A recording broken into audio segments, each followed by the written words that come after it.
All right. Cool. Well, I got to say, first of all, that I'm really stressed because this is not really what I was expecting. I was expecting a much smaller crowd. Thank you, thank you.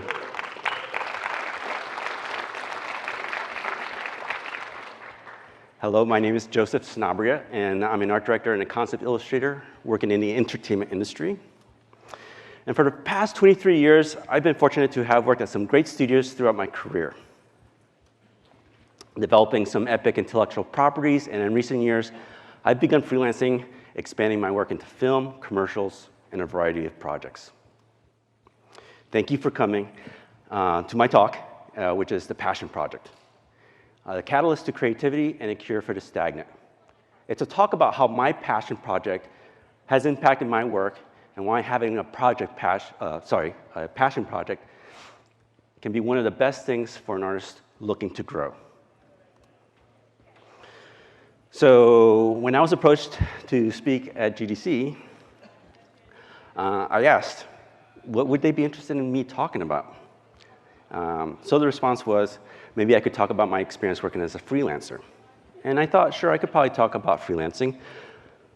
But most of the time, folks are interested in how I got there. So I thought I would focus on those opportunities, on how those opportunities came to be, and talk about what I did to expand my work to other fields. Now, this is a conversation I've had numerous times over the years with artists, usually who are trying to break in, but there's also artists who have been in the industry for a while and have a few years of experience, but they're frustrated with their current situation. They either want to go into leadership, perhaps work on another type of game, or they just kind of feel like they've been casted in a way.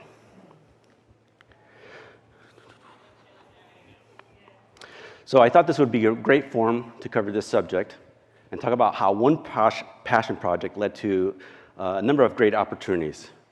And so,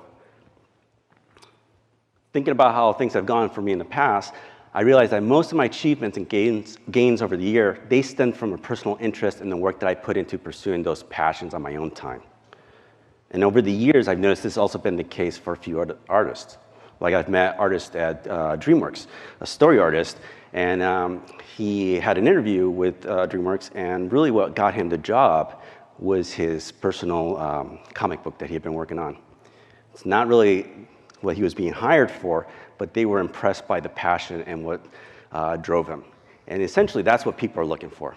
You want passionate folks. You're not looking for folks who can do a job. And I think that's one thing that a lot of students miss, or folks who are frustrated with their situation. They say to themselves, well, I could be doing that. Well, that's not really the point. The point is, are you passionate about it? So this talk is not just about passion project. It's really about how I, as an artist, adapted and rediscovered passion, and how that passion led to unexpected projects and connected me to a new audience, like you guys. And also made me a better and more effective visual artist. For me, I was always working on some personal art, but the work I put into it was sporadic and the results were kind of lackluster. Not having any structure and not really clear on what I was really interested in or passionate about, it was difficult to really make any progress on developing skills. A little background information. Over the years, obviously, roles and teams have really changed a lot. So I've done just about everything on the art team. I started as an animator, then did backgrounds, then character art, then technical art, and then eventually lead artist, and then art director, and then that's when I started doing concept art. So the concept art is more of a recent thing. So going back, what I really needed to do was to change my whole attitude and approach to personal art. What I needed to do was just draw what I was inspired by and focus on what interested me at the moment, rather than chasing fads, mechs, and all the things that may be hot at the moment. Then I started thinking in terms of a project rather than just work, so I could manage it a lot better and create an overall plan. Ironically, I was really good at organizing big teams and keeping them motivated and making sure that we're always making progress, because these games are very expensive to make. But when it came to my own work, that just didn't happen. So these two things working together Well, they basically made me a lot more consistent with my efforts. So what I learned was honest hard work done consistently over time, that would be the thing that would greatly ramp up my skill. It wasn't the tech. Sorry, I know this is GDC. But it was just consistent work. And I wasn't doing all-nighters. I wasn't just basically pushing myself into the grave. I just tried to be consistent. Now, like most artists, I started sketching when I was a little kid. And I would sketch comic book heroes, space rockets, just everything. But as I grew up, I found myself sketching less and less. Now, this kind of happens naturally. As kids, we just do whatever. No one cares. And as a result, you're not self-conscious and you don't edit yourself. You're just enthusiastic. But as you grow up, you start to realize, especially in my experience, that sketching maybe is not a good thing you should be doing. My dad got really pissed off one day when he found out I had filled up my notebooks with all these sketches of Spider-Man. And so that kind of like always made me feel like maybe I'm not doing something right here. So it would be years later that that passion for sketching would reignite. Now, I use sketches to help develop and refine ideas. Oops, sorry.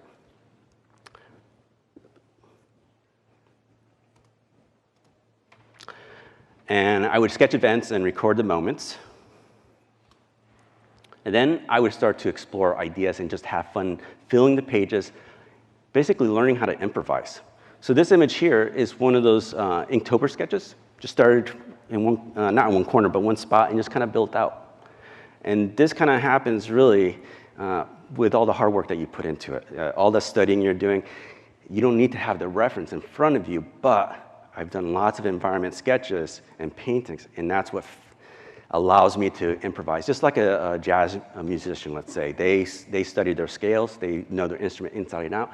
Once they're got the mechanics down, they're free to just kind of express themselves. And I think that's the main thing here.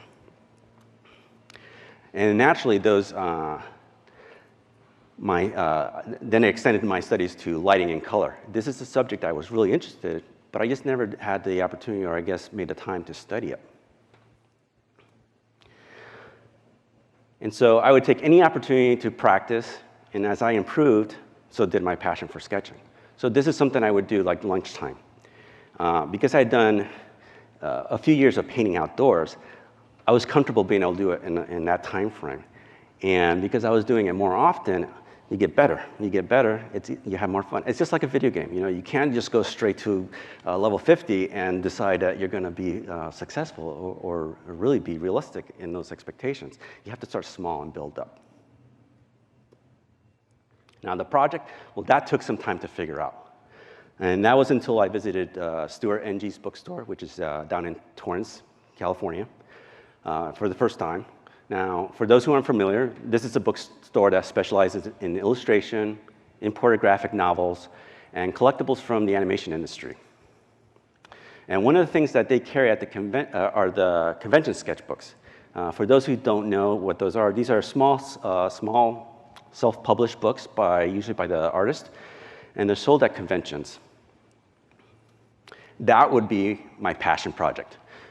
So I made it a goal to make my own sketchbook and sell them at the CTN Animation Expo. This is basically, CTN Animation Expo is kind of like, think of Comic-Con's Artist Alley meets GDC. And so, but it's mostly feature and television animation and some game studios and a bunch of artists from around the world. And so in doing this, I learned a lot. And yes, I did struggle for a bit, but I made it. I got it done, and I was there for that first year. And I've made it a goal each year to put one together and show up at CTN. And lo and behold, 3 years later, Stuart NG swung by my desk, and he picked up volumes 2 and 3. And so I made my goal to try and get that work into his bookstore. And so what I learned from that was having a definitive goal and a product really helped me funnel my efforts and get the most gains out of my time. Now, my early experiences were not always positive, like I shared with you before with my dad.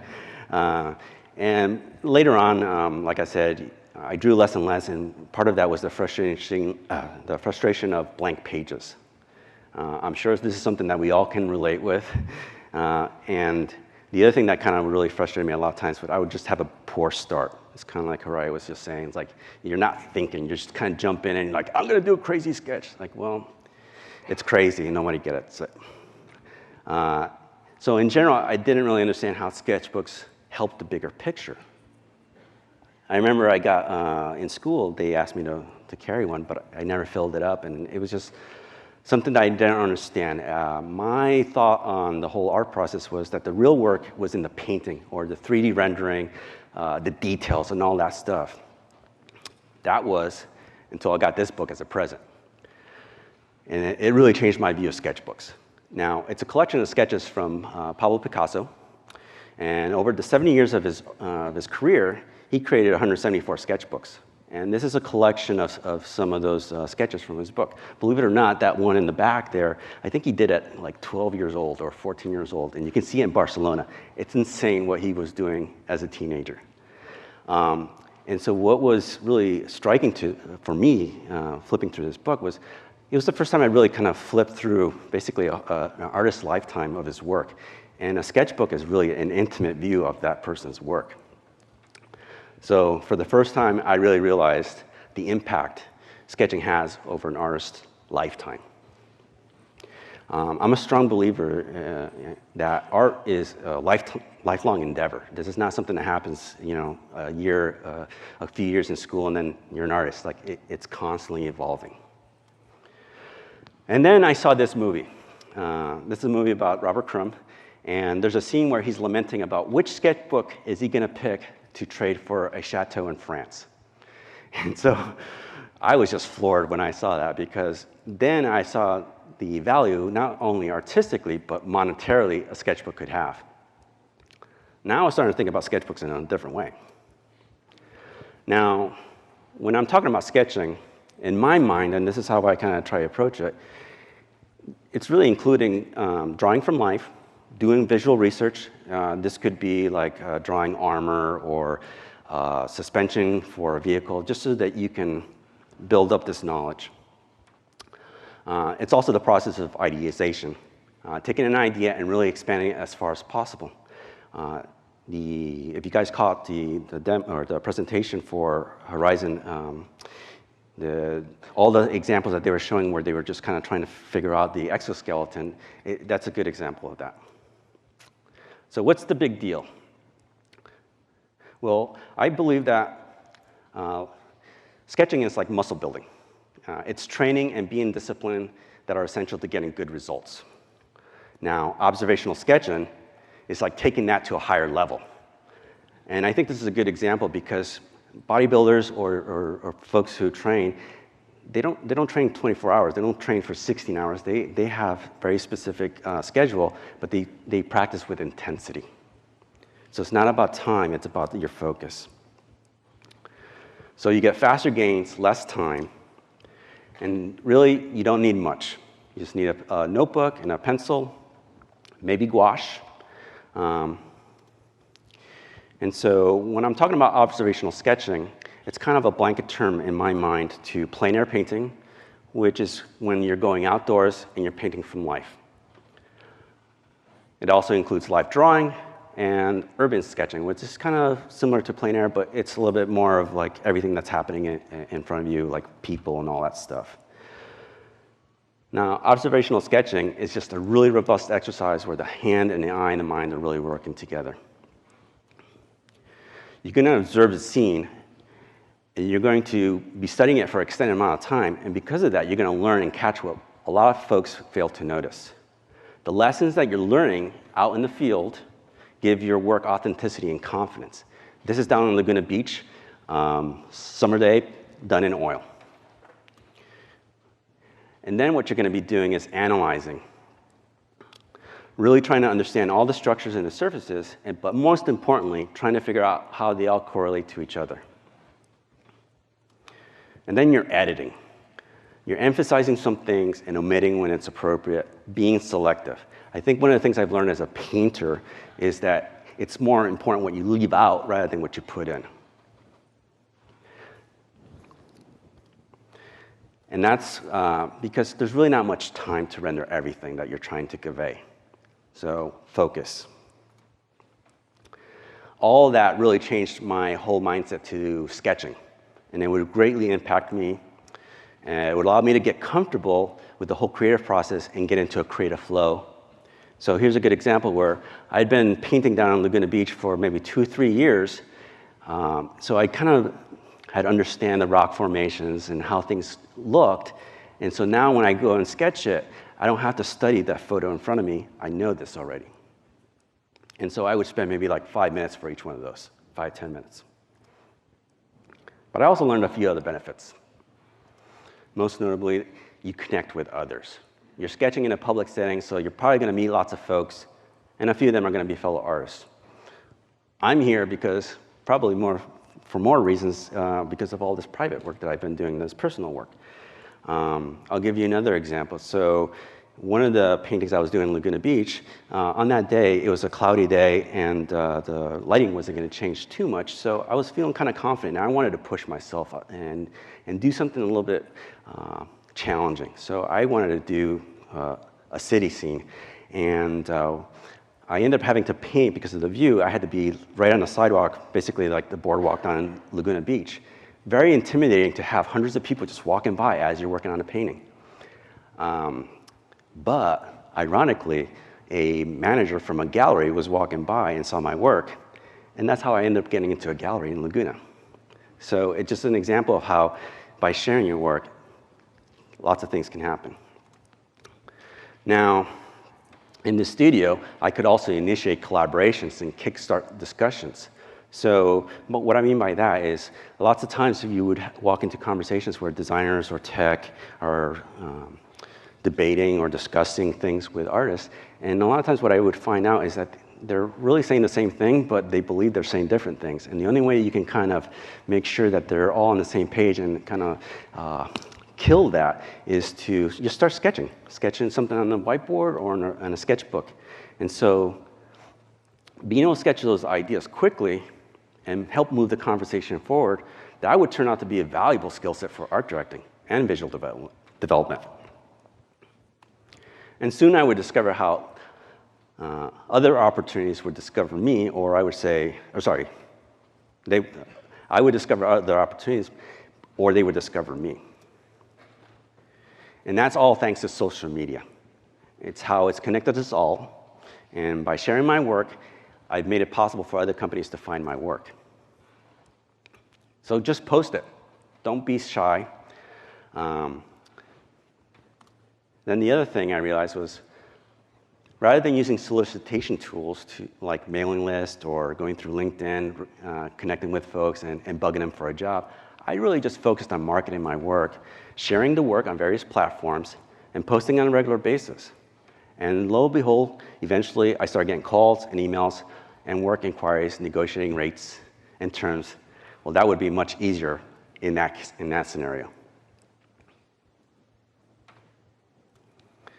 And then I started to really learn a lot about my audience, about my work and about myself. So a few things I want to share with you that I've learned along the way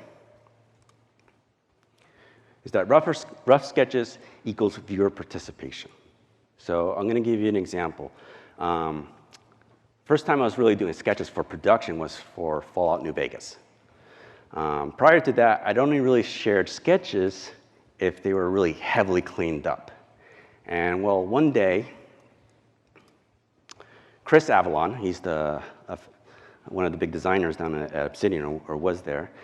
He was the project director for one of the DLCs that we were working on. And so he drops in my office, and around that time, I used to be really obsessed with perfection. Everything had to be perfect, and I think a lot of that was just insecurity. And so I was terrified to have him check out my rough sketches. I was not ready to present them. But to my surprise and delight, he didn't wrinkle his brow with frustration and confusion. Instead, he was excited. and gleaming. And so what I saw was that there was enough structure to the sketches that he could read them, but a good deal left undefined that he would then project into those blanks. Just like a Rorschach test, or those ink blot tests that psychiatrists use, he saw what he was hoping to see.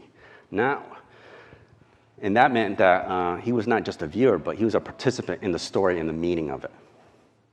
So what I learned was leaving some things undefined, that can make for a much more interesting image for the viewer. My second lesson is that the concept is the biggest thing, not the design. Great ideas that are cheap, that's what people are looking for. So I'll give you an example. There's this company called The Mill, New York. They do a lot of commercials. They're a visual effects studio.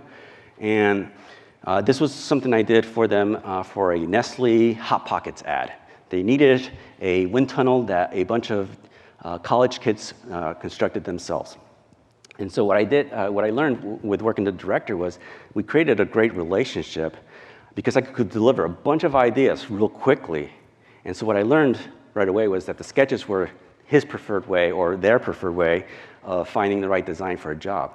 A poor design won't be saved by a great render.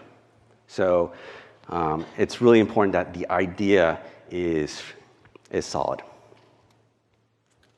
Third lesson, narrative. No surprise that the concepts that I would post that had a narrative component, well, they would do a lot better.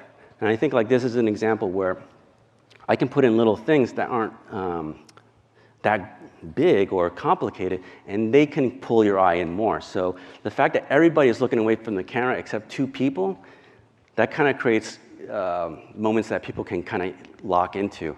And so what I'm trying to do is retain your attention as long as possible.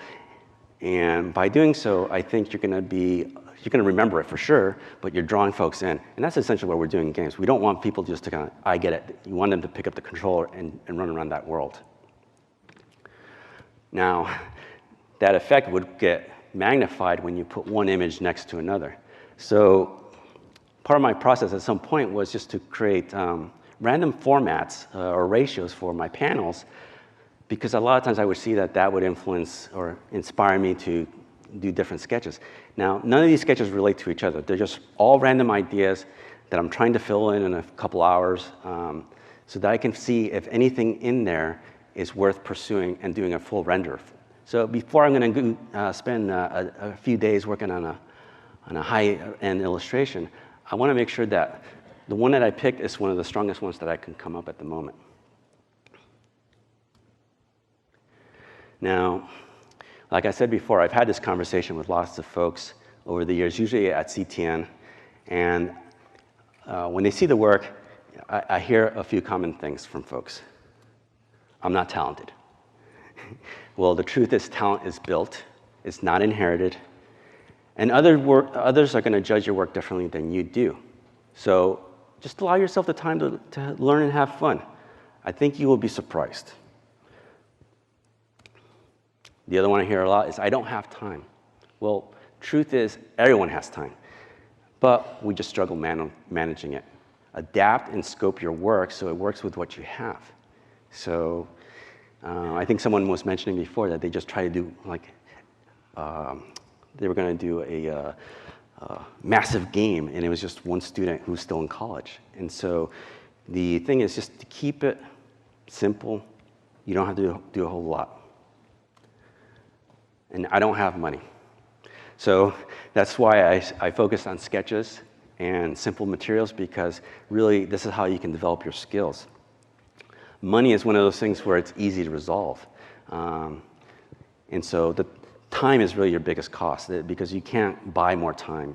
And really, all you need is just good materials and the equipment to be simple and effective. You don't need it to be fancy or elaborate. Exquisite work can be done and has been created with limited palettes. You'd be very surprised. Zorn is a good example. He used 3 colors, and he would create amazing paintings. So just remember that it's the idea that really matters, not the rendering or the technique. At least that's been my experience. Now, you're going to want to avoid points of friction. So I think, or at least I believe, at least in my experience, that balancing that passion with life is just part of the process. You got to figure it out. I can't give you a formula. Each one of you has a specific goal, and obviously you're going to have roadblocks. So what you need to do is just figure out how to get around those things. In my case, a lot of times why I wouldn't do work is because it was just too much in the way, like, oh, I got to put everything together before I can go out, and the lighting's going to change, so I won't go out today. So what I started doing was just basically packing things up. I also changed my gear. I used to have one of those French easels, which was like 20 pounds, and I was like, nah, I don't want to go out painting today because I don't want to carry all that stuff. So I just simplified everything, shrunk everything down, so it's hanging on a hook, backpack's all loaded. I can just grab it and take off at any moment. So what I started doing was, I would sketch with pencil or pen when I just needed to work fast and light. If I was traveling, like I am here, I'll take a gouache kit with me. It's really small and it's super light, easy to travel with. But if I have the time and the opportunity, I'm going to go out with oil because it's the one medium that I prefer the most. And also, I'll spend more time. So these are some of my favorite ways of brainstorming that I wanted to share with you guys, because ultimately I want you guys to be able to walk away and hopefully be able to do some of these things. So I call this the 360. It's probably a better term for it, but basically I'm taking one idea and I'm creating as many designs as possible. And then I'm going to see what stands out of that group. I think one of the things that kind of helps with something like this is that the negative spaces around the areas as you're filling them, they can influence the design. So some characters are really stretched out, others are more square and bulky. And then when you're trying a theme, you can experiment different things and borrow from one design and try a different take on it. And so what that's going to allow you to do is really kind of iterate on a fast level, but without starting from scratch each time. I call this the repurposed design. Basically, you're inheriting something from something else. Now, in this example, what I did was there's a sketch that I'd done on the back of that page, and it was marker that's bleeding through. So using those marks, I'm kind of just riffing off of it and using it to influence what I'm going to draw on top of that. And that's just to get me started.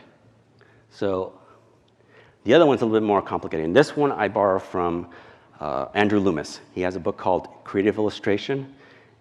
I really highly recommend it for you guys. And so in this example, you have a frame, a red square. And what I'm doing is I'm running a blue line. It's kind of faint, but it's going from the top left corner down to the right bottom corner. And just about near the halfway mark, but not exactly. I'm trying to stick it to a quarter to a third. There's a vertical line that's being drawn from the top to the bottom. Now where those two lines meet, now I draw a horizontal line. Now what that's giving me is four rectangles, but they're all different sizes. As I continue doing that, it's going to subdivide the frame even more.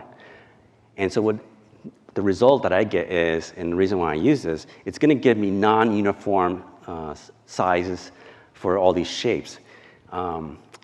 I'd shown my work to a few folks, and one of the things that was kind of common was that my compositions were poor because I was using the same shapes without realizing. So this gave me a framework, not a rigid one, but one that I could kind of just have there, so that way I would avoid that bad habit of creating all these even-sized things. So once I have those primary shapes in place, well, then I can spend the time to render things out because I know that the composition is a good design, or at least that's the hope.